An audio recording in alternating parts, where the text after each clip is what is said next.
I've not seen such a complaint anywhere. You have not seen any. Lastly, in all the rallies, Timau, Kobo, Kianjai, and the Meru stage, were you present? I was not. You were not. Yes. So you cannot confirm the context under which those pronouncements were made. I can confirm from the videos and the TV because I follow TV. I can confirm from the videos and from the speeches, and it was clear as to the intentions. Do those videos cover the entire event from beginning to end? Of course not. They are very long. They do not. Yes. So you are not aware of the actual context under which those statements were made? I'm aware of the context. I'm aware of what I have adduced as to the intention of hiring that the governor has done. Yet you confirm that none of those people were ever eventually hired or recruited? I've not seen any Thank you. From the service board. Thank you. I usher in my brother to proceed. Proceed. Thank you, Honorable Chairman. Mr. DMK, how are you? I'm very fine, sir. Please put your name on Hansard, sir. My name is Manassas Mwangi. Manassas Mwangi, appearing for the Governor of Meru County, Her Excellency Kawera Mwangaza. DMK, you're serving the people of Meru for the second term? Yes. Have you been employed in public service? Yes. What capacity? I was a loans officer at the Higher Education Loans Board. What was your probation period? The probation period was 3 months. 3 months. Yes. In a public service, also in certain positions, the probation period is 6 months. Yes. Thank you. In the videos that you played to this house, were you present during the events covered in the video? No. Did you know any person who was present in those videos? In some, I know. In some, you know. Yes. About how many? Roughly? I'll need time to count so that I can give the correct answer. Very well. You have produced how many videos in total? You can't remember. Supposed to be 17. 17. Yeah. Thank you. Did you ask the persons who were present to avail you with any statement confirming the statements and the photos you saw in the video? Yes, at Egoji and at Mweronkanga. And you were provided with the statements? Yes, the statements are part of the testimony. Were they statements in the county assembly motion consideration? They were not in that. They were not. So in giving your evidence, you have given a lot of explanation on those videos, and you have also referred us to the transcripts. Now that you are not present where the video was captured, do you want this committee to rely on the transcripts that you have provided? Yes, and like the chair indicated, they are going to call an expert in Kimeru to see about the transcriptions, whether they are right. They are going to watch the video with an expert. Yes. So they should disregard any matter outside the transcription that you stated in evidence. That's correct? That is up to the committee to decide. Very well. I want to refer you to the video you showed at Igoji Secondary School. You were not present. I was not. When was the video, when was that event held?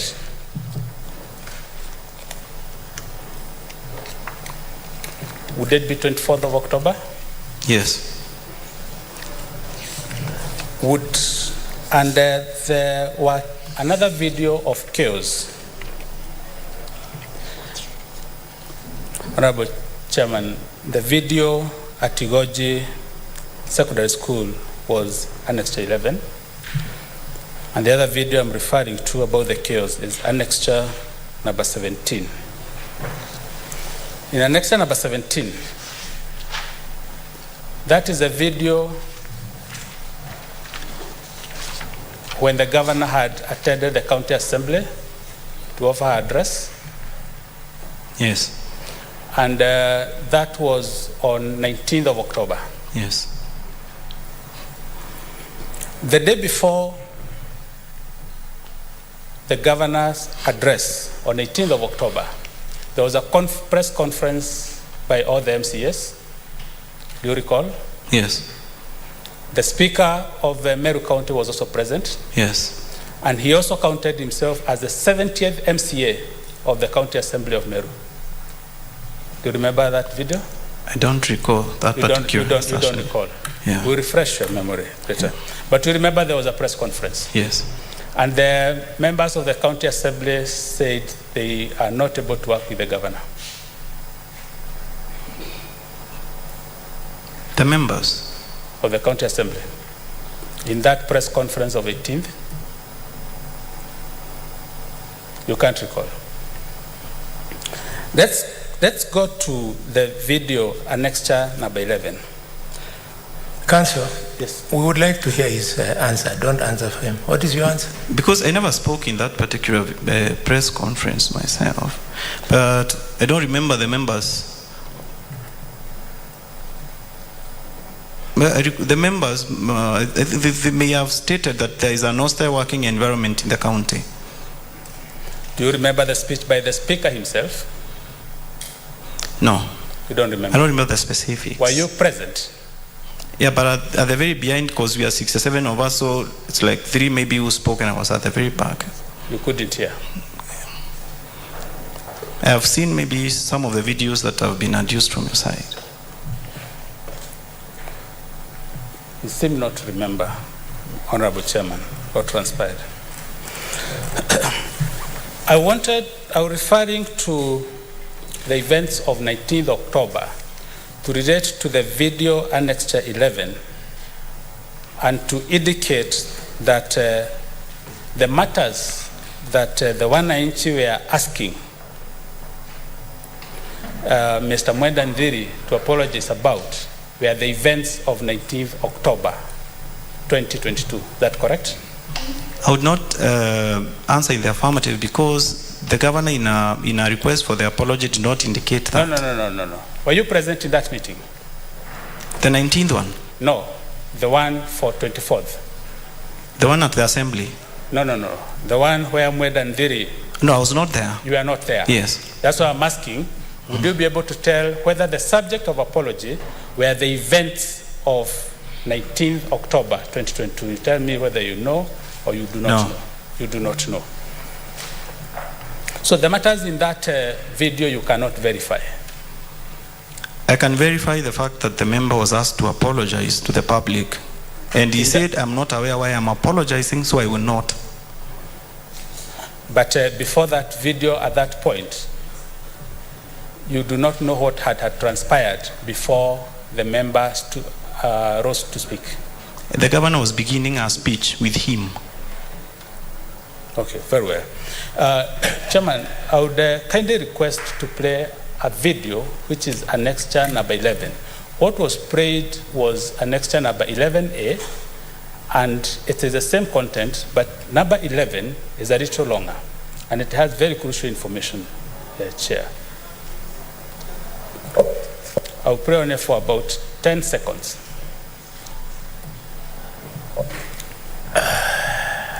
Vice Chair, please approach the chair. Please come. Please come over.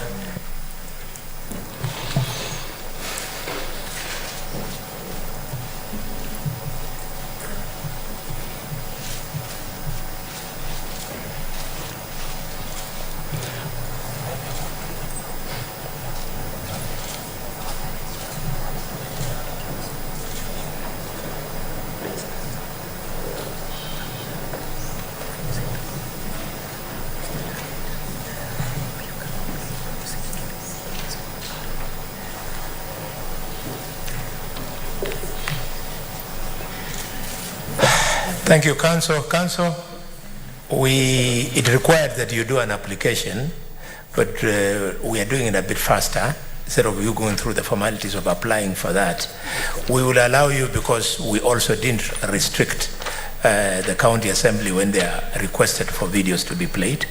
And secondly, you are not introducing anything new. You are playing the same video, only that you are playing it longer. That's true. So you are allowed. And it's theirs. Yeah, yeah.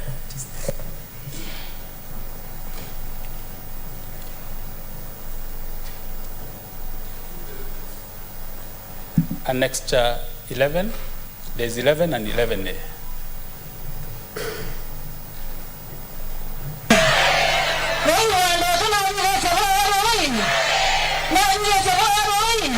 I'd like to pause at that point. I'd like to pause at that point. In their own evidence, the mover of motion has produced evidence that says the MC Akithi Ward, Mwenda Adhiri, refuses requests by Mwana Inchi to apologize and work together. It is their own evidence. They supplied to us, they supplied to this committee, but it was deliberately not played. Chairman, but he says he was not present at this meeting. Chairman, Yes, confirm that. Chairman, perhaps Council can confirm to us Yes. whether that caption is exactly what the governor is saying. Is it a translation of anything that is happening there? It's a caption. It's a caption. So how is it related to what the governor is saying or what actually the crowd is saying? Honorable Chair, this is a video we will also play when we are giving our evidence in chief, and it's their evidence, and it's their own caption. And actually that is what transpired. The honorable member for this ward, Mwenda Idhiri, arrived late during this meeting. It was a developed meeting. Chair, I think now Council is giving evidence, and I don't think that is... I was giving context to this video, and I was saying... allow the context to come from your witnesses and the witnesses that you are cross-examining. I don't think it's proper for you to do that. Thank you very much. Council, you are not losing anything. We're going to protect you when it comes to your time to present the evidence of your side, Very well. to do what you're doing. Let's not look like we are allowing you to give evidence during cross-examination. That would be unprocedural. I understand, Chairman, I'm well guided. I only feared they may say we did not avail that video during their time, when it was their time to answer. But we will deal with it now that we broadcast it. Let's go to the events of 24th of October. Chair, sorry. Thank you for the intervention of Senator of Nairobi. We can skip that as long as they will be given a chance to cross-examine the same witness about this video. Thank you, Chair. Chair, I'm guided. Proceed. The events of 24th of October, these are events pursuant to the standing orders of the County Assembly. Is that correct? Yes. Order number 20. That the governor is required to give an address at the opening of the assembly? Yes. Or was it any other ordinary address? It is at the opening of the assembly. At the opening of the assembly. She was formally invited by the Speaker for that purpose? Yes. The invitation was formally gazetted? Yes. The governor came and found the gate closed. In the video that you broadcasted, annexure number 17. Is that correct? That's correct. The governor actually walked from outside the county assembly into the premises and precincts of the county assembly. Is that correct? Yes. We saw the governor walking. Yes. The governor then went to the assembly hall and began giving her speech, and everyone walked away. All the county assembly members. Is that correct? There were events before that. No. Did the MCAs walk away when Yes. the governor was standing and giving an address? Yes. Regardless of the reason? Yes. Thank you. Did the speaker caution any of the county assembly members walking away as an unparliamentary conduct? None Do you that I've remember? seen. Yeah? None that I've seen. None that you have seen. Yeah. Then after that, the speaker drew the attention of the governor to the empty house Yes. and asked the governor to leave the podium. Yes. And the governor walked to the precincts of the parliament where the cars had now been allowed into the parliament, the county assembly. She went with the speaker to his office. Then eventually left the premises After the meeting with the speaker. after meeting the speaker. Yes. Were you in the meeting with the speaker? I was not. You were not. Yes. She boarded her vehicles inside the premises of the assembly Yes. and drove out of the gate in her vehicle. Yes. You said that the governor came with a huge crowd and subdued any force, and they opened the gate She came with a crowd. with a big crowd. Yes.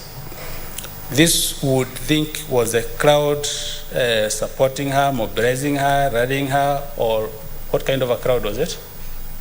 They were chanting Yes. our name Yes. and singing. Yeah. Outside the gates of the assembly. So you're also saying that the governor has a following in that county. She has a following. She has a following. Yes.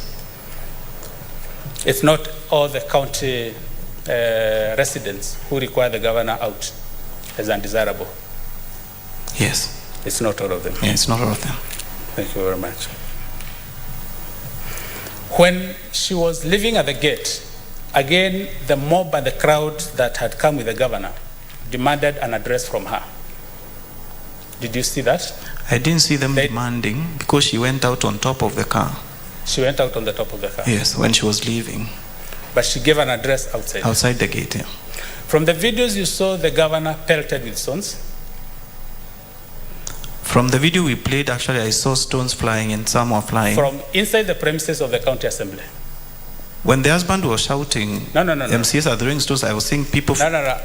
Crowds inside. Mr. Witness, once you answer my questions as yes or no, we are able to move quickly to the next one. And you have an opportunity for the examination. Yes. Your counsel will come and allow you time and guide you to clarify and Yes. give a story Yes. if you have an alternative fact. The governor in the course of the address was pelted with stones. Yes, I saw stones flying. The stones were emanating from the premises of the county assembly. No? The governor was outside the gate. Yes. Where did you see stones coming from? From the followers she was coming with. So from the followers. Yeah, Were some, they inside or outside the county assembly? since they were scattered everywhere, so Yeah. they were just coming into the assembly. The We'll stones. still play the videos and we see where the stones were coming from. Yes. At some point, the police had to use tear gas to quell the violence. Yes. At that point, did you hear the governor says, even if you are pelted, we are not going to fear? Did you hear that from the video? She was not talking about being pelted. She was saying, Yeah. I'm not a coward. Did you hear her saying she is not going to fear? Yeah, she said, I'm not going to fear. She said it. Yes. Thank you. When you look at the standing orders number 20, the county assembly has so much power, oversight as well as legislative, and they can even invite the governor to answer to any questions and to give even a special address. Do you understand that power of the county assembly? Yes. Do you remember the county assembly of Meru exercising that power at any point to invite the governor to address all the issues you are lamenting in your motion? That was not done. Yes? It was not done. It was not done. Yeah. Thank you.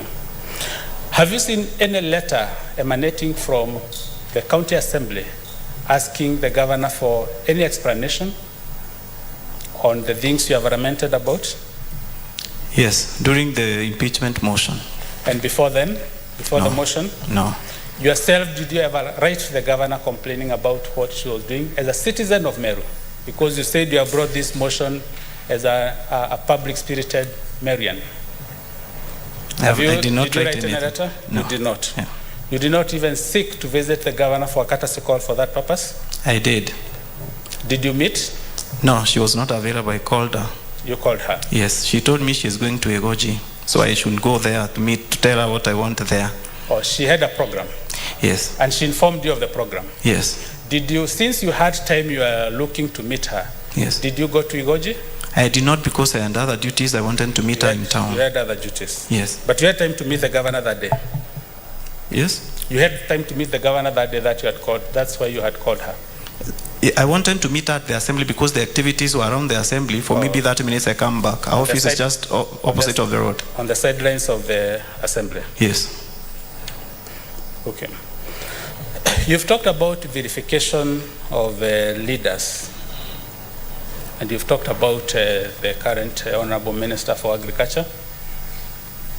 Yes. Did you have any conversation with the minister that he ever felt verified by the governor? So I gave him some calls and they went unanswered. The calls went unanswered? Yes, by him, yeah. Did you ever write to him and inform him, even you are bringing this motion and he's a subject? No. No. Have you seen the many photos on the Twitter and Facebook of the governor of Meru County and the CS for Agriculture having courtesy calls and enjoying coffee? I have seen them. You have seen them? Yes. Chairman, that's a very important statement.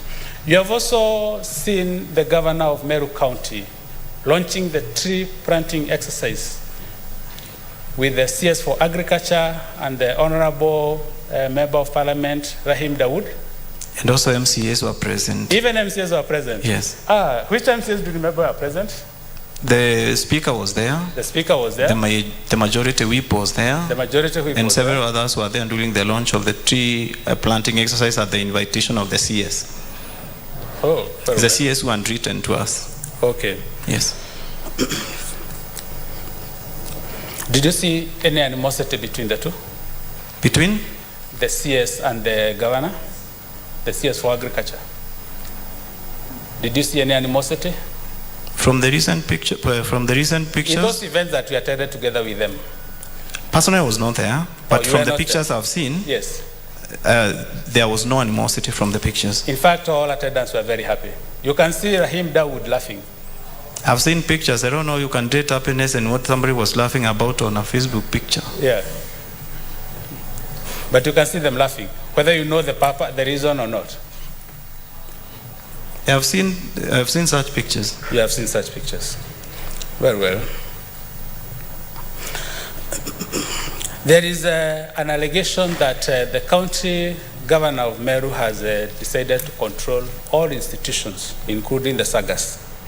You broadcast to us one video of the governor talking about the Meru Level 5 hospital. Do you recall? Yes, but it was not all. It was not like all. you have put it. I'm interested in just what you broadcasted. Yeah, we're talking about the Meru Level 5 hospital, not all the sagas. Meru Level 5 hospital. That was the subject. Actually, that's what I want us to discuss. In that video, the governor talks about the mental health of the health workers. Do you remember? Yes. She says there is need for wellness for the health workers. Yes. And she asks the management to think about the wellness of the health workers. Yes. In that statement, even where she's commenting about the money the hospital raises, do you hear her mention the word budget? The word budget is not mentioned directly. Is it mentioned indirectly? Yes. Good. It is your understanding that semi-autonomous government agencies are self-accounting and they have their own budgets? Yes. You understand that? Yes. So they can prepare a budget and they factor all the concerns the governor thought are good to be addressed on behalf of the health workers? Yes. And they be factored in the budget? Yes. And that would be legal and proper? Yes, if the money is requested through the normal channels. Let's go step by step. We are coming there. Yeah. That would be legal and proper. Yes. To the best of your knowledge, has any budget so far been prepared on behalf of that saga?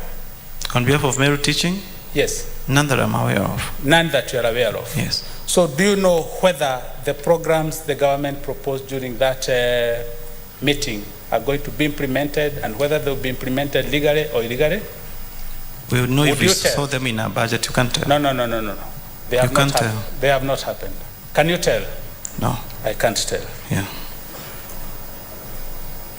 There is another very emotive issue that you have raised. I don't know why you decided to bring it, but it's about the church. You remember you played 2 videos that affect the church. There was one that had persons with red robes. That's the clergy. I think that was annex number 10. Annex number 10 Yes. that you played for us. You saw a gentleman who was in a pale green sweater giving a warning that we do not know what the color red means in church. Do you remember? Yes. You remember. You also saw another person who is able differently. I think he's called Macarena. Yes, I saw him. You saw Macarena. Yes. Is that his proper name? Or that's I think that's a nickname. That's a nickname. Yes. But you remember him talking about the curses Yes. and saying that the governor doesn't know what he's praying with, and his advisors, I don't know whether Mutuma was envisaged, are not educated. I saw him saying that. You saw him say that. Do you agree with him? That is his opinion. I don't agree with it. You do not agree with him. Yes. It's important that it goes on record. His witness do not agree with the content of that video. Not the video, but the content of the saying speech. To that extent. I've said to that extent. Yes. Then in the prayer that you say is a prayer of mockery, before we go there, the governor responds to these statements by the individuals I've referred to. And she says that whether she is cast, whether they wear pink or purple, there will be blessing upon her. Do you remember her saying that? Yes. She says it doesn't matter how she's going, it's good, and whether the priests are wearing purple or pink, there will be blessings. You remember that? Yes. You also remember that she refers to a passage in the Bible and refers to a character in the Bible called Barak. Yes. And what does this say, Barak? What happened to Barak? Was it Barak or Balaam? I think it's Balaam. Balaam. Yes. What happened to Balaam? He was sent to go and curse people of God, but he was tongue-tied. Yes. You remember that story in the Bible? Yes. So, when the governor is likening utterances by Macarena, which you do not agree with, to that story of Balaam, is she really mocking the church, or she's just giving a scenario for the church to learn from, or for the people to learn from, like Macarena? In my evidence, I'm talking about the mocking of the video, the mock prayer, not. No. I'm coming Macarena. to that one. I'm coming to that one. But to that extent, do you think there was anything wrong with the governor citing a story in the Bible and correlating it? There was nothing wrong with that. There's nothing wrong with that. Thank you very much. There was also the mock prayer.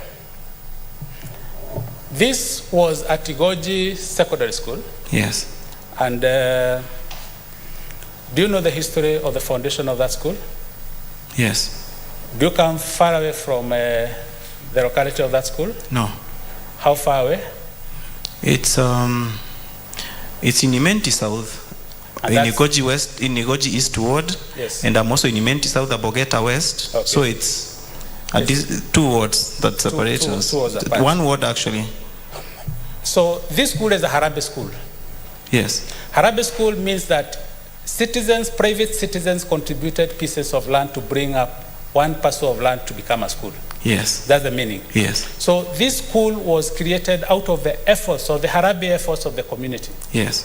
And they brought land. Yes. And they initially built a school.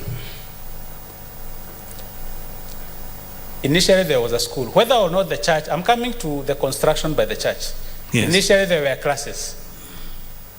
I cannot confirm You who cannot, built, you cannot who confirm. built, because the church was given as a trustee, so they built the school there. They were given the land and built as a trustee and built the school. But were they given terms on how to manage the school? So whenever land is given to a trustee, Yeah. so the trustee puts in, like it used to be in that time, probably the principal to oversee, Yes. funded by the trustee, or the trustee is involved somehow in the selection of the management committee, and a representative of the trustee is there to oversee what is happening. Thank you. This was a Harambee school.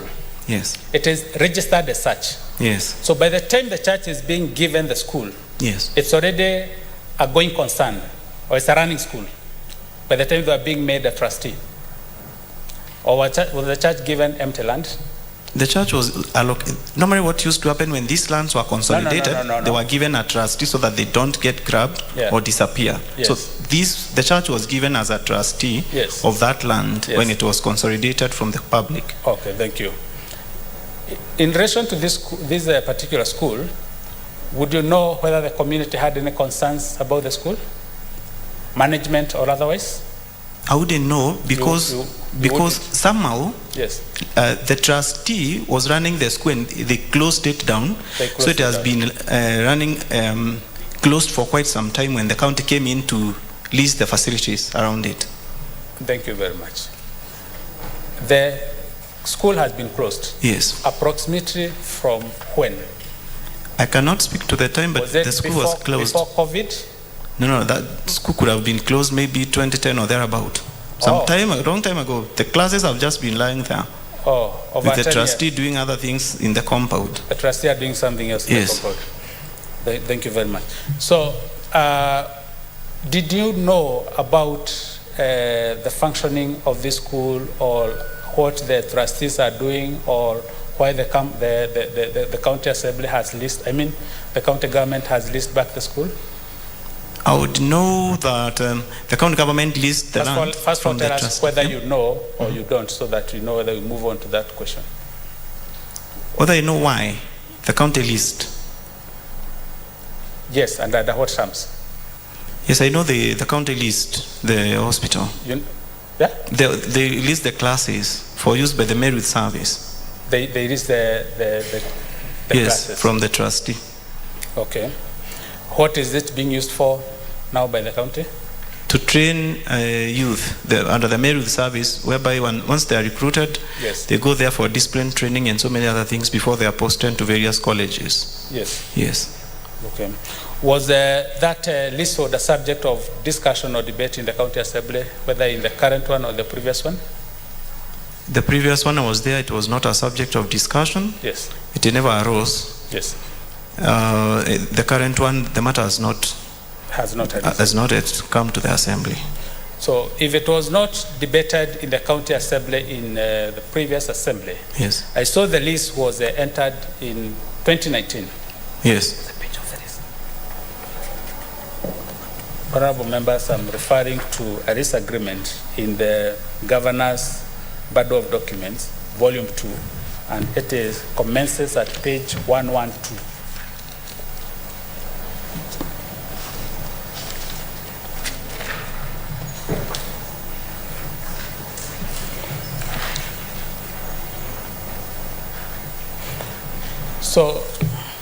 So when that list was entered in 2019, it is possible there are even so many MCAs who do not know what are the nature of operations in that premises. Yes. It's true. It's true. If MCAs who are the leaders do not know, it's also possible that the citizens may not know. It's possible. It's possible. Yes. It's also possible that the governor, since she was not the governor in the previous government, she may not be aware the terms of engagement of those facilities. Is that possible? It's not possible. Why? Because she went there knowing very well with documents, did you with ask- request for payment. So I believe she was briefed by No. advisors. I want you to answer Yes. to matters of personal knowledge, Yes. not belief. Yes. Give us what you know. And you tell us, I know the governor knows because there is this letter where she inquired and she was informed by this house or by this office. Yes. Do you know of such communication that makes it peremptory, the knowledge of the governor? I do not know. You do not know. Yes. That day, the governor made a prayer, Yes. the famous prayer. Yes. And the prayer was also played here. Yes. In that prayer, the governor starts by exalting and appreciating the role the church has played. Yes. Do you remember? Yes. Do you have a problem with that? No. But she also says that whatever the church has done wrong, God to enter into them and do right thing. And whatever is not theirs, they return. You remember Yeah, she said, in the prayer? Yeah, she said that in the prayer. They returned 5 million. They returned 5 million. Yes. Very well. And that was the mocking statement in your view. Yes. That is what is deemed vilification of church leaders. Yes. So when I tell you that the governor made an inquiry later and she understood that land had actually been leased and these persons were trustees, would you say that that is not accurate, or she was already in view of the knowledge? Based on your personal information, personal knowledge, would you know? I wouldn't know. You wouldn't know. Yeah. Honorable members and Honorable Chair, there is a report that the governor sought on the status of this land. And as you've said, you've heard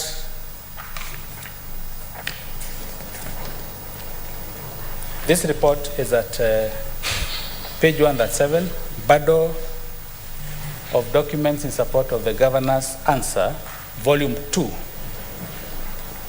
At page 137.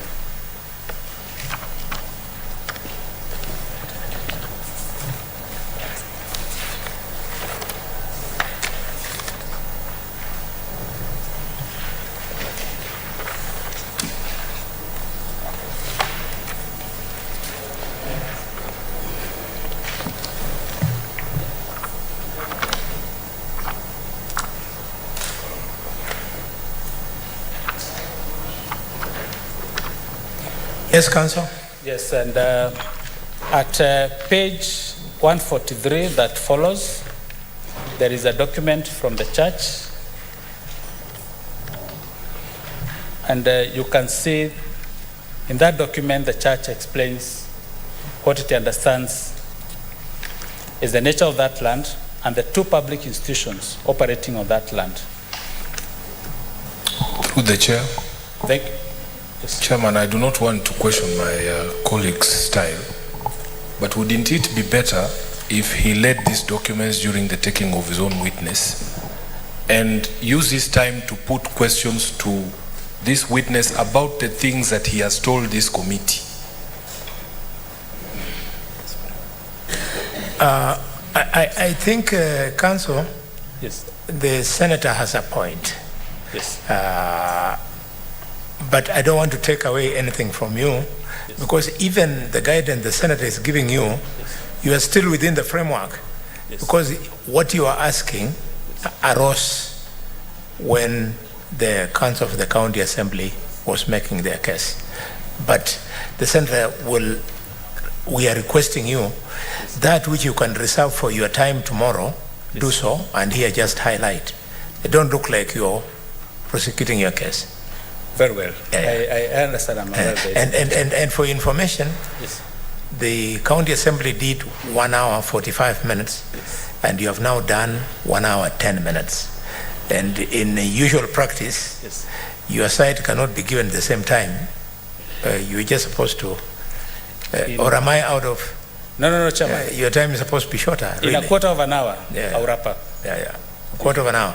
Quarter of an hour. Very good. Thank you very much. Members, you okay? Very well.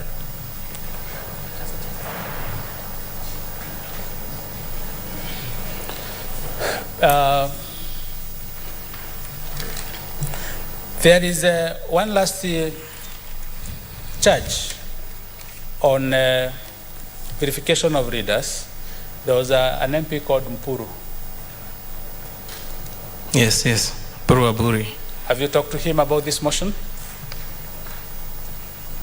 Yes, I did. Did you receive any statement from him? I did not take any statements from You him. did not take any statements from Yes. him. He's a leader in Meru County. Yes. If he feels despised, he has ways of also approaching the governor or the relevant authorities. He also has ways of complaining on his own. He has also ways of complaining on it. Yes.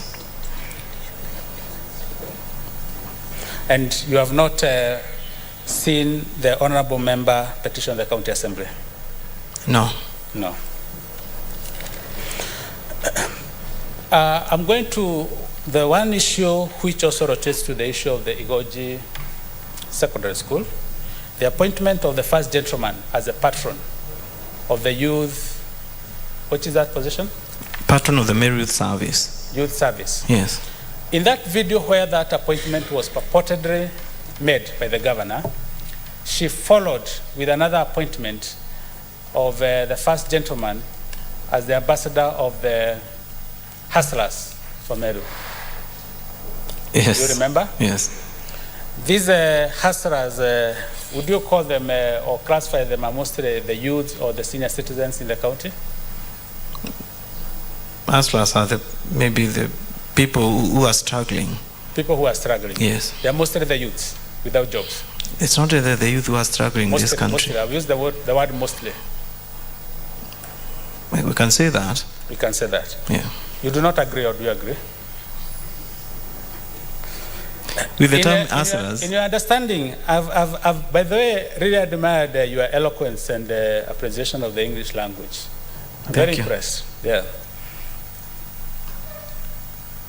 In your understanding of the English term patron, what do you understand it to mean?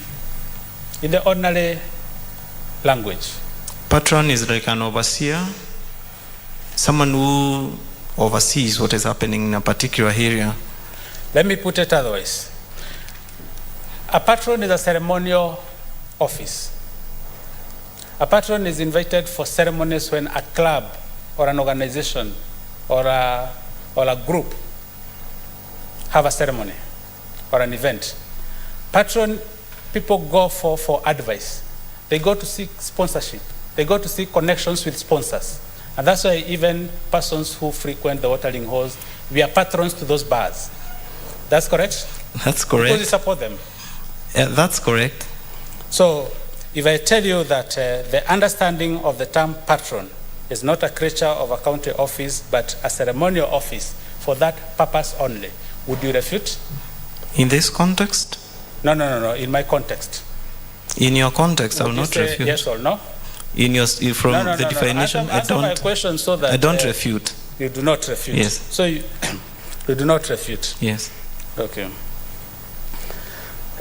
There was the issue of the county order. I mean the order from the court, the conservatory order. Yes.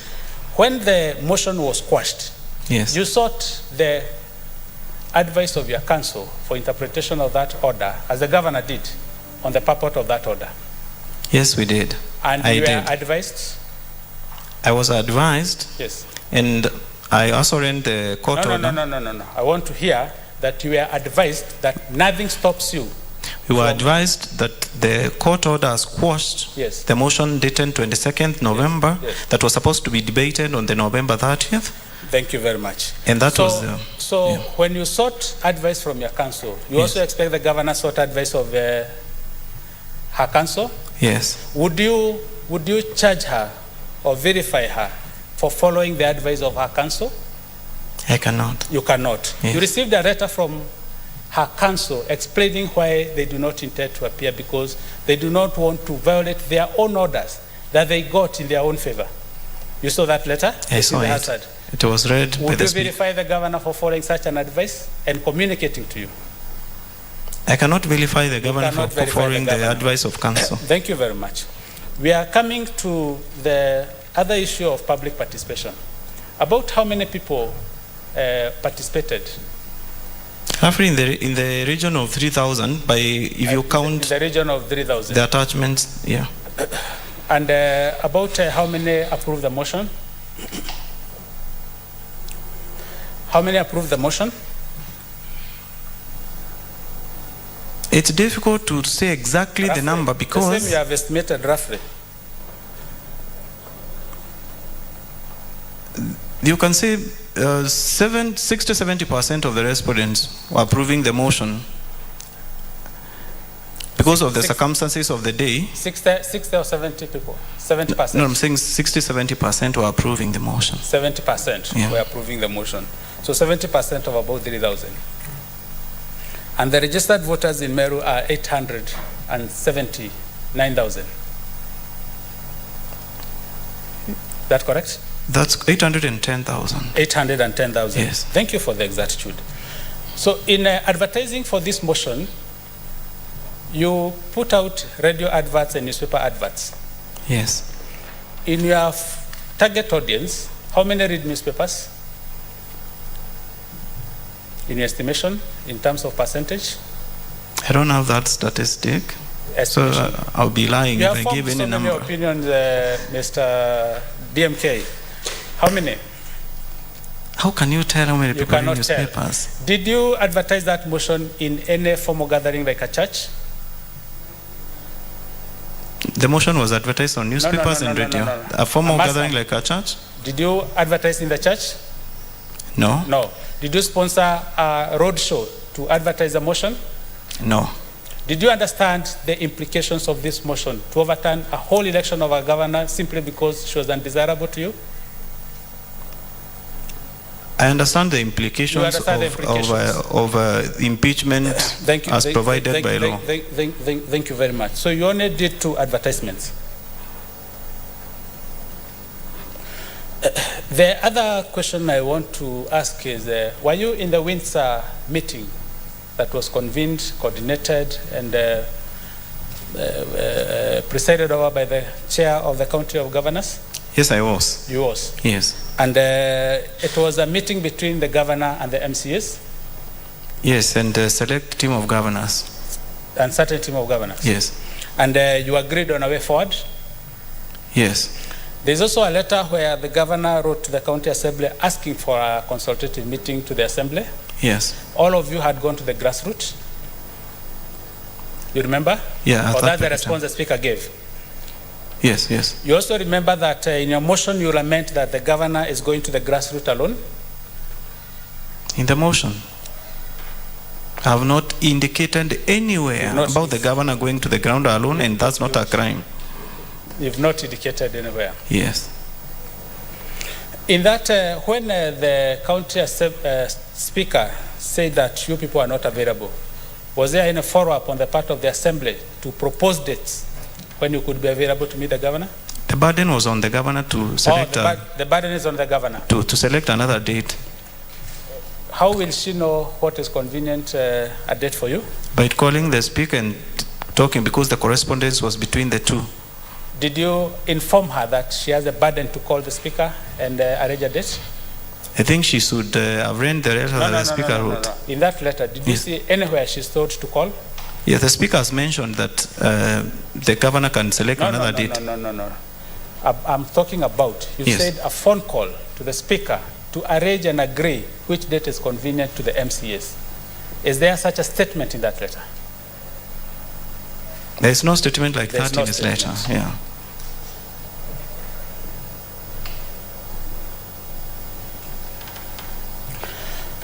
You, in the course of examination, cross-examination, you have also admitted that you made certain attributes about the governor that may not be very happy. Would you also like to be prosecuted for those utterances? Which utterances are these? That the governor cannot read 1 billion shillings, the governor cannot manage 63 million, the governor is illiterate, the governor I don't is think- not elegant, the governor is not flamboyant. she's Council, I not have a not showboat. made all those allegations in Yeah. my speech. It was about mathematics in that speech, and I do not wish to address issues that you have handed to what I had said in that particular video, because my talk was all about the numbers, and it was a campaign speech anyway before the elections, and the matters before us are events that have happened after the elections. There are so many matters that happened before the elections. If you are going to do campaign speeches, Yes. you're going to add even charges to the governor.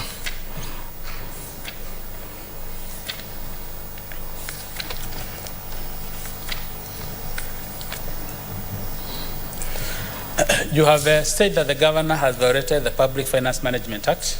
Yes. Has the governor expended any money without the approval of the county assembly? No. Has he expended any money without a budget? No. Has the county lost any money?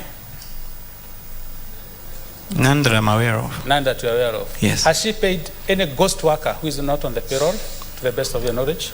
I'm not aware of the payroll and the presence or absence of ghost workers. You're not aware of? Yeah.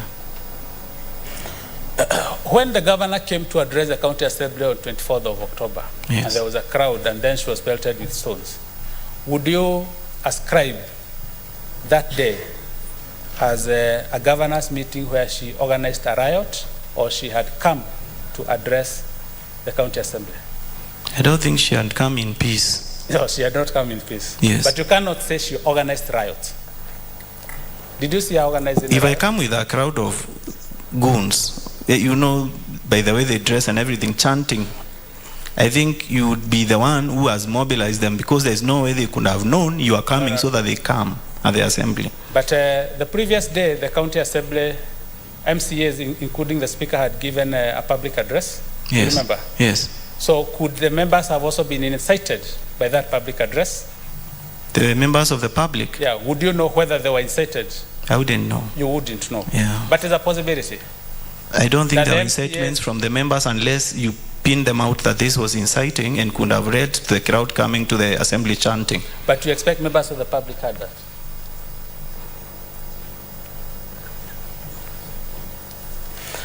There was a misconduct in respect to CECs. Yes. Has the governor gazetted the number of CECs who will serve in her cabinet? She gave the list in her speech. Yeah. She gave a speech from her office. She gave a speech. Yes. But you don't know any cabinet position she has gazetted that she has violated. Do you know any? Reframe your question. The way a cabinet is constituted in the county level, the governor decides how many ministers she will have, and she gazettes those offices. Is that correct? She doesn't gazette, but she writes to the assembly saying she has nominated these members of the county executive committee member. Is there a time limit within which she must do that? There is no particular time Is limit. there or there is not? There is no particular time limit. There is no particular time. Yes. So she is still within her time. I wouldn't say that, because No, she would have left the names as three, as they were. She should Not, have done- not trying to go around the law.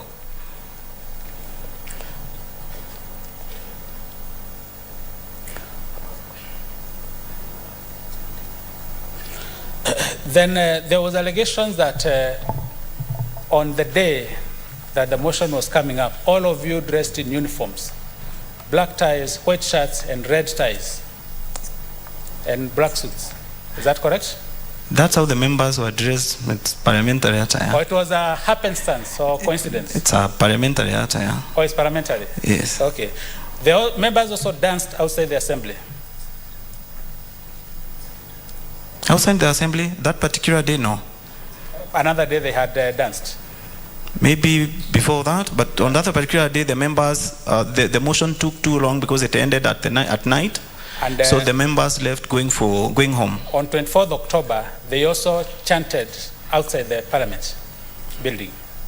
Yes. Yes. That's all, Honorable Chair and Honorable Members. Thank you very much. Thank you so much. You've done very well. I want to congratulate the witness. This latter phase, you have behaved like a good witness. Congratulations and thank you. Counsel, you have completed your examination in chief. Yes. So I just want you on this score, your re-examination to be really light. It will, Chair, and it should not take long. I will only ask 2 or 3 questions. How many minutes do you want? If you give us 10 to 15 minutes, should be enough. I will give you 10. Okay. Just some guidance. I was thinking probably it would be neater if council was to take the re-examination after the questions from the senator, so that the senators... That he combines? Correct. So that he won't have to come back to tie loose ends that may be loosened by the senators' questions. And perhaps, Chairman,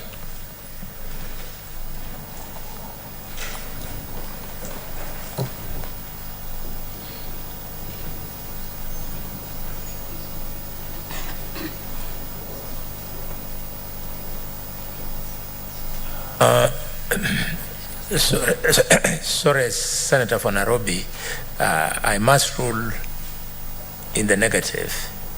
The reason being the tradition has already been set in the other 6 impeachment processes that have taken place in Senate, and also we can easily switch the minds of the witness not in line with the prosecutions that they have done. So let them finish, because you are taking up the matter is more global. You are free to ask the things they have said here and ask even more. So let's give them, and then also members, to manage it slightly better. The witness will not be useful to us unless I replenish his glucose. So he will need a break, take tea, then come back when he's recomposed. Probably the bladder is full now, he's even not able to. Most obliged. So it's 10 minutes, sir. Yes, and we'll share the 10 minutes with my learned friend, Mr. Jacob Ngwele. I will only ask a few questions. Chair, I'm referring to volume 4 of the Assembly's document. Sir, please look at volume 4 very quickly. Page 16.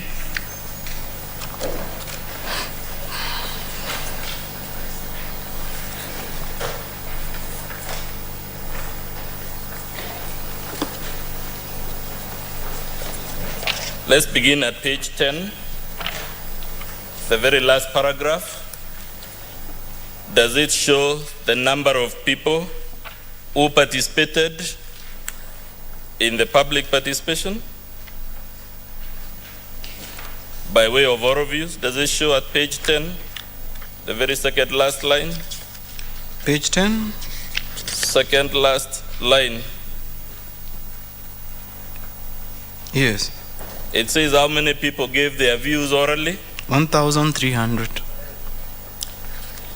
Let's go to page 16. Again, the last paragraph.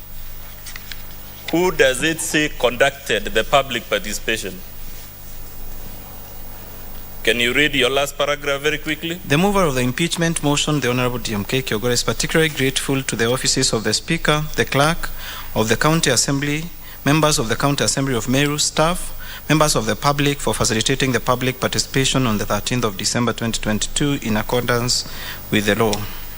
Does this show that it is officers of the Assembly who are in charge of this exercise? Yes. Let's now go to page, still on volume 4.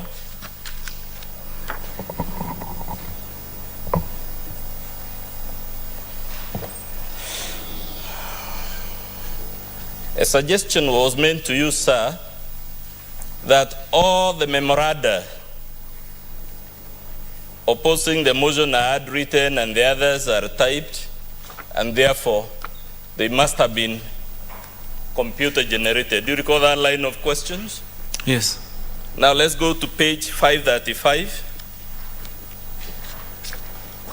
Is that a view? First of all, is that an email? Because a question arose about emails. Yes, this is an email printed from the... Is that email handwritten? No. Page 36, is it an email?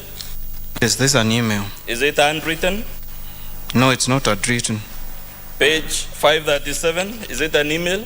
Yes, it's an email. Is it handwritten? No. Page 538, is it an email? It's not, it's an email. Is it handwritten? It's not. And we could do that up to page 539, correct or incorrect? It's correct. Are those emails in support or in opposition of the motion? Actually, some are supporting, but the majority are opposing the impeachment. Majority are in opposition. Let's go Yes. to page 540 very quickly. Is that a handwritten or a typed memorandum? 543. 540. 540, sir, of volume 4. This one is typed. At page 541 and even at page 540, the title, is that a memorandum in support or in opposition to the impeachment motion? The heading, the last part of the heading on page 540? This one is opposing the impeachment. Is it therefore correct for you to be asked whether all the memoranda in opposition are handwritten? It's incorrect. Let's go to page 542. That's yet another memoranda. Is it in support or in opposition to the motion? You can look at 543. It's actually written in bold at the bottom of I hereby do not support the impeachment motion for Honorable Kawira Mwangaza. So this memorandum, is it handwritten? No, it's typed.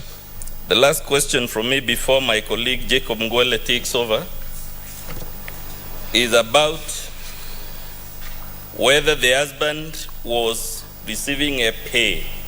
And I'm referring, Chair, to volume 1 at page 60. Do you have volume 1 with you, sir? Volume 1 of the Assembly's documents.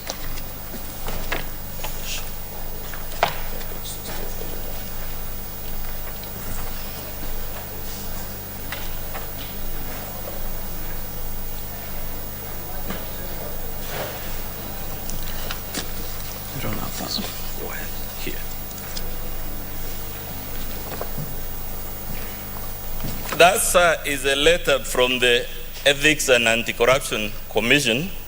What did the commission say about whether the husband was receiving? Sorry, Council, which page? Page 60 of volume 1 of the Assembly's documents. From the bottom, Chair, it is the 5th paragraph from the bottom of page 60. Please read for us what the Ethics and Anti-Corruption said about the issue of whether the governor's husband was receiving a salary or not. While the information within our knowledge is that Mr. Meru Governor will be performing his duties without pay, we find this inconsistent with this provision because the office he occupies is a public office within the meaning of this article, whether or not it draws a salary. This section 59 of the County Government Act 2012 provides that the functions... We can leave it at that, okay, sir. Chair, I will donate the remaining minutes to my learned friend, Mr. Jacob Ngwele.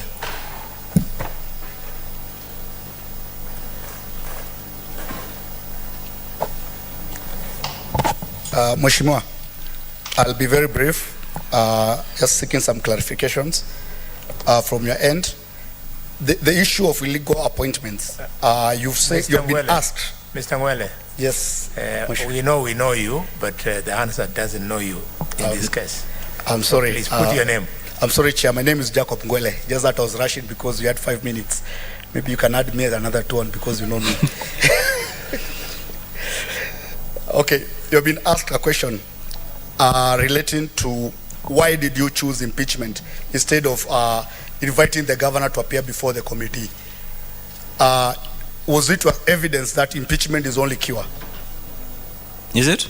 Impeachment was the only option in view of the charges brought forward. Impeachment was the only option. Impeachment was the only cure, like I said during the previous cross-examination. And there is no legal requirement on which steps we should choose? Yes, it's up to the Assembly. It's up to the move of the motion to convince the Assembly And the issue of the patron, can you confirm that a patron of a public institution exert influence on that institution? Does he have influence? Yes. He has influence on that particular institution. There's the issue of municipalities, the issue you raised about municipalities, and that the committee which was formed. Yes, I can hear an objection. Well, I just hold. As I mentioned earlier, we constrained ourselves on the approach by counsel to suggest answers to witness, and the witness confirms. At this juncture, we have no option that to really oppose that line of examination because we do not have any other opportunity. Once the answers we have already received from the witness have been changed due to the suggestions by counsel, let the counsel give a background and ask open-ended questions for the witness to narrate his story. It is the movers of the motion story. It's not the story of the counsel.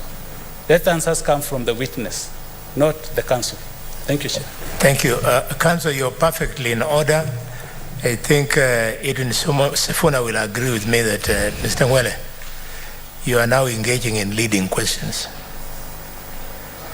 And therefore, that objection is sustained. Anything that you have attempted to ask through leading questions will not amount to any contribution before this committee. I stand guided, Chair. Mr. DMK, Mheshimiwa, was it your evidence that taxi and parking, they are preserve of the county government? They are function which are preserve of the county government. That was your evidence? No. The issue of parking, taxi and parking spaces, that is a work of the county. It's the preserve of the county, the municipal management board to designate taxis where they're supposed to operate them, or affairs regarding the operations in the municipality. So creating another committee will be contravention of that particular function? Yes. That was your evidence? The Yes. other issue, the issue of the videos, we have been asked a lot of questions about videos here.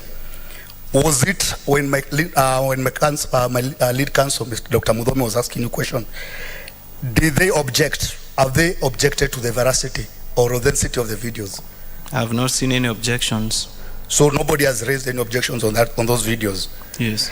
Back to the assembly, when the assembly stones were being thrown to the assembly, during your evidence, was it your testimony? Your time is up. Your time is up, but I'll give you 3 minutes. Your time is up. You can see the red light. Thank you. Was it your evidence that the governor, in one of the clips, admitted that she forced herself Yes. to the assembly? Yes. By force? Yes. That was the evidence you gave? Yes. And you stand by it? I stand by that. The issue of our hospital, was it also your evidence that using own source revenue, what was your evidence about it? That the Constitution does not allow that any collections by county bodies should be remitted to the county revenue fund, and then they should request the money through various the channels that they use to request money. Then the that is a complaint. The fact that the body is being told to retain money, it means they have not been retaining.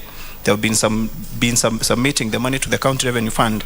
So if they were retaining the money, they needed not be directed. Thank you.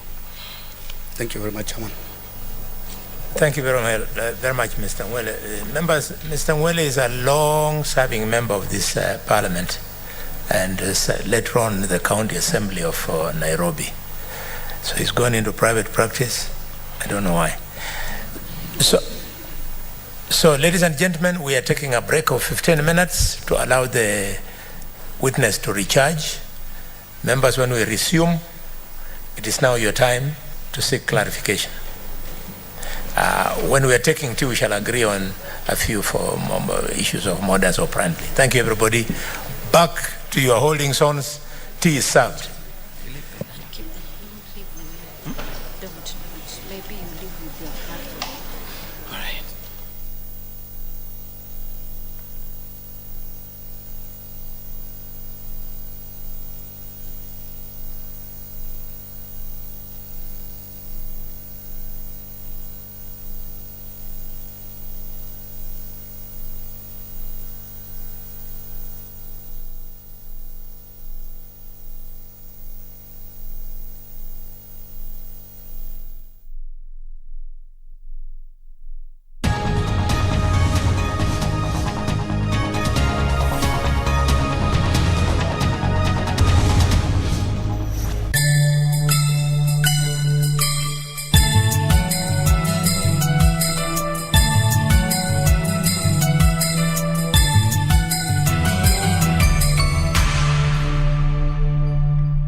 With Glovo, you have anything you want from your city in your hands. Kama unatamani ugali beef ama fried chicken, order Glovo ujaribu restaurant mpya.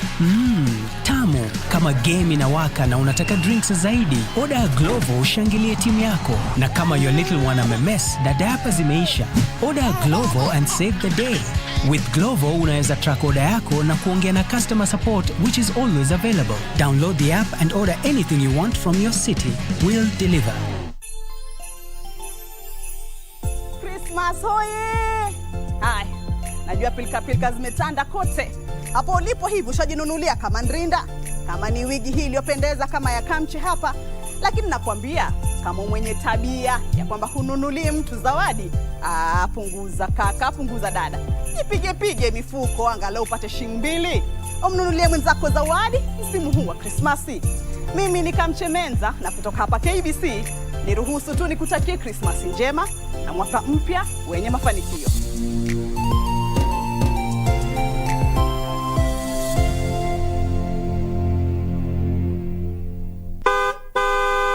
Usalama barabarani ni jukumu letu sote. Usiwaletee wanaokupenda majonzi bila sababu.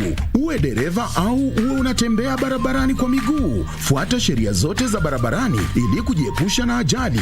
Usalama barabarani unaanza na wewe. Ujumbe huu unaletwa